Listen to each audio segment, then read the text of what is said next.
তো তোমরা দেখতেই পাচ্ছ আমি এখন সরাসরি ওয়েবসাইটে চলে এসেছি এবং এখানে ক্লিক হিয়ার টু অ্যাপ্লাই এখানে আমি ক্লিক করলাম। করার সাথে সাথে এখানে তোমরা দেখতেই পাচ্ছ enter application number and mobile number এবং পাসওয়ার্ড দিয়ে লগ ইন করার অপশন রয়েছে। তোমাদের যদি অলরেডি করা থাকে রেজিস্টার তাহলে তোমরা লগ ইন করতে পারবে। প্রথমে ডেস্কটপ মোডটিকে অন করে নিচ্ছি। এরপর তোমরা দেখতে পাচ্ছ new applicant create a new account, এই অপশানটিতেই আমরা ক্লিক করব। আমি এখানে ক্লিক করে নিচ্ছি এবং তোমরা যদি চাও ইনস্ট্রাকশন পড়তে তাহলে অবশ্যই ইয়েলো কালার যে বক্সটি রয়েছে এখানে ক্লিক করলে তোমরা কিন্তু ইনস্ট্রাকশনটা সম্পূর্ণটা পড়তে পারবে। এবং এখানেও দেখতে পাচ্ছ instruction for fill up the online application form.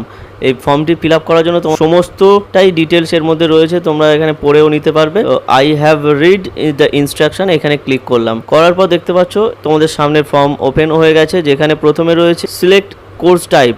তোমাদের যা কোর্স হবে তোমরা তা সিলেক্ট করবে। প্রথমে এমএসসি বিটেক রয়েছে এবং তারপর রয়েছে এমএ এমএসসি, তো আমি এমএ এমএসসিতেই ক্লিক করলাম। এরপর রয়েছে enter last examination roll number, অর্থাৎ গ্র্যাজুয়েশন পাস করেছো তোমরা, গ্র্যাজুয়েশন পাস করেছিলে সেই গ্র্যাজুয়েশনের রোল নাম্বার তোমাদেরকে ইনপুট করতে হবে। এবং তারপরেই রয়েছে নন সিইউ অ্যান্ড সিইউ, অর্থাৎ লাস্ট যে ইউনিভার্সিটি থেকে তোমরা পাস করেছো তা যদি সিইউ এর আন্ডার থেকে হয় তাহলে সিইউ সিলেকশন করবে, এবং যদি নন সিইউ হয় অর্থাৎ কোনো রকম ডিস্টেন্স থেকে যদি তোমরা গ্র্যাজুয়েশন করে থাকো তাহলে তোমরা নন সিইউ সিলেকশন করবে। তো সিইউ সিলেকশন করার সাথে সাথে কিন্তু রেজিস্ট্রেশন নাম্বার ইনপুট করার অপশান চলে এসেছে। তোমাদের গ্র্যাজুয়েশন মার্কশিটে তোমরা পেয়ে যাবে রেজিস্ট্রেশন নাম্বার এবং রোল নাম্বার দুটোই পেয়ে যাবে। সেখান থেকে আমরা রেজিস্ট্রেশন নাম্বারটা এখানে ইনপুট করব।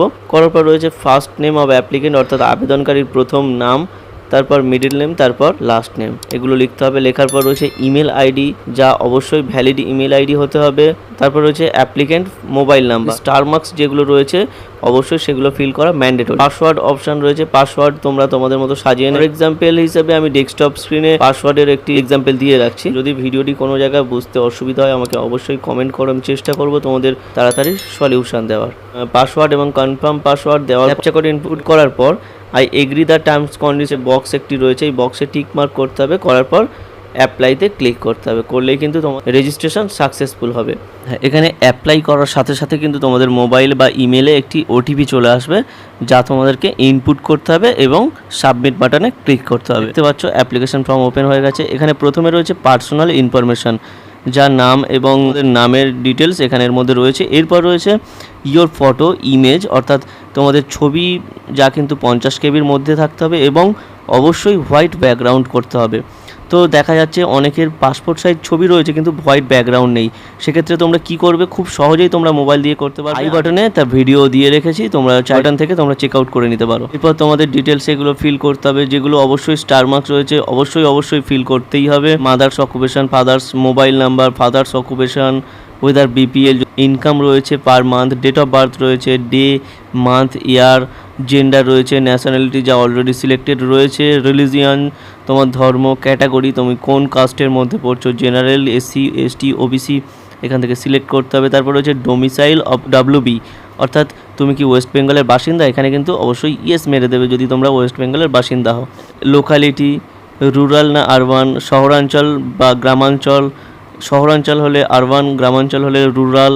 ম্যারিটাল স্ট্যাটাস অর্থাৎ বিবাহিত কি না, এমপ্লয়মেন্ট স্ট্যাটাস অর্থাৎ কাজ ফাজ যদি তুমি কাজ করে থাকো, কাজ কোনো চাকরি বা কোনো জব যদি করো সেক্ষেত্রে। তারপর ব্লাড গ্রুপ রয়েছে, তোমাদের ব্লাড গ্রুপ জানা থাকলে দেবে, তা না হলে একটা যে কোনো চুজ করে দিলে কোনো রকম সমস্যা হবে না। রয়েছে প্রিভিয়াস অ্যাডমিশন ডিটেলস, এখানে weather admitted in last year or not, অর্থাৎ এর আগের বছর তুমি কি পড়াশোনা করছিলে, মানে কোনো কোর্সে ভর্তি হয়েছিলে, যদি ভর্তি হয়ে থাকো তাহলে ইয়েস, তা না হলে নো।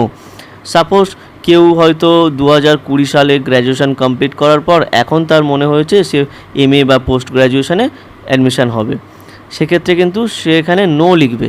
এবং যে সকল স্টুডেন্ট কারেন্ট অর্থাৎ রিসেন্ট বছরের আগে গ্র্যাজুয়েশন কমপ্লিট করেছো তারা কিন্তু ইয়েস লিখবে। এবং ইয়েস লিখলে এখানে সাথে সাথে কি লিখতে হবে সেটাও আমি তোমাদেরকে দেখিয়ে দেবো। ইয়েস লেখার সাথে সাথে তোমাদেরকে লিখতে হবে ইয়ার লাস্ট ইয়ার অ্যাডমিটেড, অর্থাৎ অ্যাডমিশন হয়েছিল কোন ইয়ারে, সাবজেক্ট কোন সাবজেক্ট তোমার মেন সাবজেক্ট ছিল এবং কোন কলেজ থেকে তুমি পাস করেছিলে তা তোমাদের লিখতে হবে। এরপর রয়েছে অ্যাড্রেস লাইন, অ্যাড্রেস টোটাল ডিটেলসটা তোমাদের ঠিকানা দিতে হবে। দেওয়ার পর পার্মানেন্ট অ্যাড্রেস আর প্রেজেন্ট অ্যাড্রেস যদি সেম হয় তাহলে সেম অ্যাজ প্রেজেন্ট, এখানে যে বক্স রয়েছে এখানে টিক মার্ক করে দেবে। দেওয়ার পর রয়েছে অ্যাকাডেমিক ডিটেলস, এখানে দেখো প্রথমে for BA BSc BCom CBCS system enter total grade point in marks obtain field and total credit in full marks field.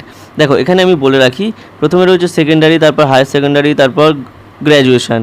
এখানে পাস, তারপর ডিভিশন রয়েছে, কোন ডিভিশন তুমি পাস করেছো, তারপর রয়েছে ইজ সিজিপিএ, মাধ্যমিকে কত পেয়েছিলাম এবং মাধ্যমিকের ফুল মার্কস কত ছিল তা ইনপুট করলে পার্সেন্টেজ অটোমেটিক ফিল হয়ে যাবে। তারপর তোমাদেরকে সালটাকে চুজ করতে হবে, কত সালে তুমি মাধ্যমিক পাস করেছিল এবং কোন স্কুল বা কোন কলেজ থেকে পাস করেছো তা তোমাদেরকে ইনপুট করতে হবে।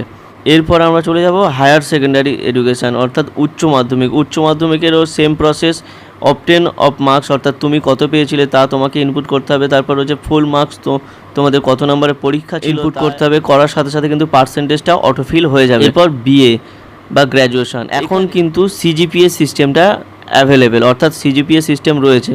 সেক্ষেত্রে আমরা কি করব, এখানে ইয়েস করব, করার পর এখানে অবটেন মার্কসের জায়গাতে তোমরা কি করবে এবং ফুল মার্কসের জায়গাতে কি করবে। ফুল মার্কস বা টোটাল ক্রেডিট এখানে তোমরা 10 লিখবে, ঠিক আছে। এবং এর পাশে তোমরা কি লিখবে, অবটেন মার্কসের জায়গায় তুমি কি লিখবে, লেটার গ্রেডের পাশে সিজিপিএ যে অপশানটি রয়েছে যেমনভাবে সংখ্যা বসানো রয়েছে ঠিক তেমনই এখানে বসিয়ে দেবে। দেওয়ার সাথে সাথে কিন্তু তোমাদের পার্সেন্টেজ অটো ক্যালকুলেট হয়ে যাবে। একবার বলে দেবো, তোমাদের একদম 6 সেমিস্টারের মার্কসের একদম নিচের দিকে যে লেটার গ্রেড যে অপশানটি রয়েছে তার পাশেই কিন্তু সিজিপিএ কত পয়েন্ট তা রয়েছে, দেখতে পাচ্ছ 6.919 ছিল। তো এটাকে 10 দিয়ে ক্যালকুলেট করলে 69% চলে আসছে এখানে অটো। এরপর আমি কলেজের নামটা জাস্ট লিখব। এরপর কি রয়েছে, do not leave blank any column if you have 5 subject in class 12, অর্থাৎ উচ্চ মাধ্যমিকে যদি তোমার 5টা সাবজেক্ট থাকে তাহলে কিছু কলাম কিন্তু বাদ দেবে না তোমরা। None in subject fill and food 0 in full marks and obtain marks. তো এখানে তোমার 5টা সাবজেক্ট যেহেতু রয়েছে, ছিল একটি অপশনাল সাবজেক্ট ছিল, সেখানে কিন্তু আমরা অপশনাল সাবজেক্টের জায়গায় নান লিখে দেব। এবং এখানে যে সাবজেক্ট চুজ করতে হবে, সর্বপ্রথম তুমি সব থেকে বেশি যে নাম্বার পেয়েছো যে সাবজেক্টে, সেই সাবজেক্টের নাম এবং তার নাম্বারটা ইনপুট করতে হবে। এবং তারপরে যে সাবজেক্টের নাম্বার পেয়েছো, এইভাবে কিন্তু তোমাদের মানে বেশি থেকে কম পর্যন্ত নাম্বারটাকে সাজিয়ে নিয়ে যেতে হবে। কি রয়েছে, ইউজি পেপার অর্থাৎ গ্র্যাজুয়েশনে তোমাদের কি অনার্স পেপারে তুমি কত পেয়েছো এবং পাশের পেপারে কত পেয়েছো তা তোমাকে এখানে লিখতে হবে। দেখো অনার্স সাধারণত 2000-এর মধ্যে থাকে, তো 2000-এর মধ্যে তুমি যা পাবে সেটা প্রথমে তোমাদেরকে অবটেনে লিখতে হবে এবং ফুল মার্কসে 2000 লিখতে হবে। ও জেনারেল বা পাশে যে সাবজেক্টগুলো রয়েছে সেগুলোর ক্ষেত্রেও সেম প্রসেস। আশা করছি এইটুকু তোমাদেরকে বোঝাতে পেরেছি এবং যতটুকু তোমাদের ডাউট ছিল আশা করছি এই ডাউটটা তোমাদের ক্লিয়ার হয়ে গেছে। এরপর সরাসরি আমরা নিচের দিকে চলে যাবো। এখানে সিগনেচার রয়েছে 30 কেবির মধ্যে যার ব্যাকগ্রাউন্ড হোয়াইট এবং কাস্ট সার্টিফিকেট রয়েছে 200 কেবির মধ্যে, ম্যাক্সিমাম সাইজ 200 কেবি। তারপরেই একদম নিচের দিকে রয়েছে মার্কস আপলোড করার অপশান, যেখানে বলা হয়েছে all exam marksheet, all parts, semester, image only 200 কেবি। 200 কেবির মধ্যে কিন্তু তোমার মার্কসটিকে আপলোড করতে হবে। তো এখানে একটার পর একটা তোমরা মার্কস আপলোড করবে, মাধ্যমিক থেকে শুরু করে উচ্চ মাধ্যমিক, সেমিস্টার 1 থেকে 6 সেমিস্টার গ্র্যাজুয়েশনের টোটাল মার্কস কিন্তু তোমরা আপলোড করবে। এবং এখানে নিচে অ্যাড অপশান রয়েছে, অ্যাড প্রত্যেকটা অ্যাড করে করে তোমরা যতক্ষণ না টোটাল মার্কস আপলোড হয়ে যায়। দেখো অনেক ক্ষেত্রে দেখা যাচ্ছে আপলোড হয়ে যাওয়ার পরেও মার্কশিটে তোমরা হয়তো অ্যাড করে নিয়েছো, অ্যাড র করেছো, যেখানে এক্সট্রা একটা বা দুটো এক্সট্রা হয়ে গেছে, সেক্ষেত্রে কিন্তু রিমুভের অপশান রয়েছে, তোমরা রিমুভ করে দিতে পারবে। এবং সবশেষে তোমরা তোমাদের এখানে ক্যাপচা কোড, যে ক্যাপচা কোড শো করছে, ক্যাপচা কোড ইনপুট করতে হবে এবং সেভ অ্যান্ড ড্রাফট করে নেবে। কারণ কোনো রকমভাবে ইলেকট্রিক ইস্যু বা কোনো রকম সমস্যা হলে কিন্তু আবার প্রথম থেকে করতে হতে পারে, সেই কারণে সেভ অ্যান্ড ড্রাফট করবে এবং তারপর নেক্সট বাটনে ক্লিক করবে এবং প্রেফারেন্স চুজ করবে তোমরা।